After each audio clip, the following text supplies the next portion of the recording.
بسم اللہ الرحمن الرحیم۔ سات طبیہ کالج کی طرف سے جو سلسلہ شروع کیا گیا تھا، یہ ویڈیو بھی اسی کا سلسلہ ہے۔ آج ہم بات کرتے ہیں ناف کی۔ ناف ایک ایسا موذی مرض ہے کہ جب کسی کو لگ جاتا ہے، یہ علامت جب ابھرتی ہے، آدمی بہت تنگ ہوتا ہے، مریض بہت تنگ ہوتا ہے، پورا وجود کھچ جاتا ہے، یہ پنڈلیاں اور رانے یہ کھچنا شروع ہو جاتی ہیں، بھوک بند ہوتی ہے، پیٹ میں درد رہنے لگ جاتا ہے، پٹھوں میں کھچاؤ ہونے لگ جاتا ہے، وغیرہ وغیرہ۔ تو اس کی طبی وجوہات تو میں کسی اور وقت بتاؤں گا۔ ایک آپ کو ایک روحانی چٹکلا بتاتا ہوں کہ سب سے پہلے یہ چیز دیکھیں کہ جو مریض ناف کی شکایت کر رہا ہے اسے ناف ہے بھی ہے یا نہیں۔ طریقہ کار یہ ہے کہ مجھے کسی نے بتایا تھا اور کافی حد تک وہ ٹھیک بھی ہے کہ آپ ہتھیلیوں کو یوں کریں، یہ جو درمیان کی جو یہ لکیر ہے ان کو ملا لیں، یہ دوسری ہے اس کو ملا لیں، تیسری ہے، یہ چار جو لکیریں 1 2 3 4 ان کو آپ ایسے ملائیں، ایسے ناف ہونے کی صورت میں اگر ٹھیک ہوگا تو یہ بالکل برابر آئیں گی۔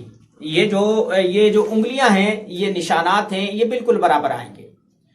اور اگر ناف میں فرق ہوگا تو یہ دیکھیں، یہ جیسے یہ انگلی ہے یہ آگے پیچھے ایسے ہوگی، ایسے آپ دیکھ رہے ہیں، یہ جو انگلی ہے اگر ٹھیک ہوگا تو یہ ایسے بالکل یہ جو نشان ہے یہ برابر آئیں گے۔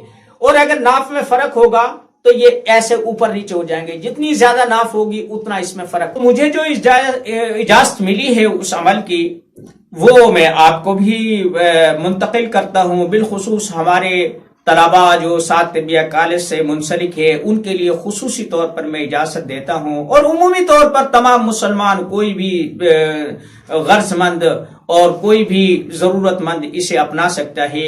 یہ کسی کوزے میں بند کیا ہوا معاملہ نہیں ہے یا ٹوکرے کے نیچے دبائی ہوئی کوئی چیز نہیں ہے، یہ افادہ عام کے لیے ہے۔ جو سنے، جو کرے، جو کرنا چاہے اس کے لیے ہماری طرف سے اجازت ہے۔ اب مریض کو دور کھڑا کر لیں تھوڑا سا، اور ایسے اشارے سے اس کی ناف کی طرف اسے بالکل ایسا سیدھا کھڑا کر لیں، بالکل ایسے۔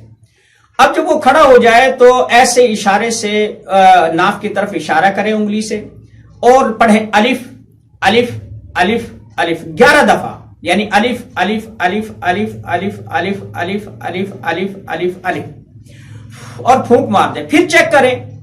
پہلی بات ہے کہ ناف اپنی اصلی جگہ پر آ چکی ہوگی، اگر نہ آئے تو دوبارہ عمل کریں، 6 بار کریں، انشاءاللہ ناف اپنی جگہ پر آ جاتی ہے۔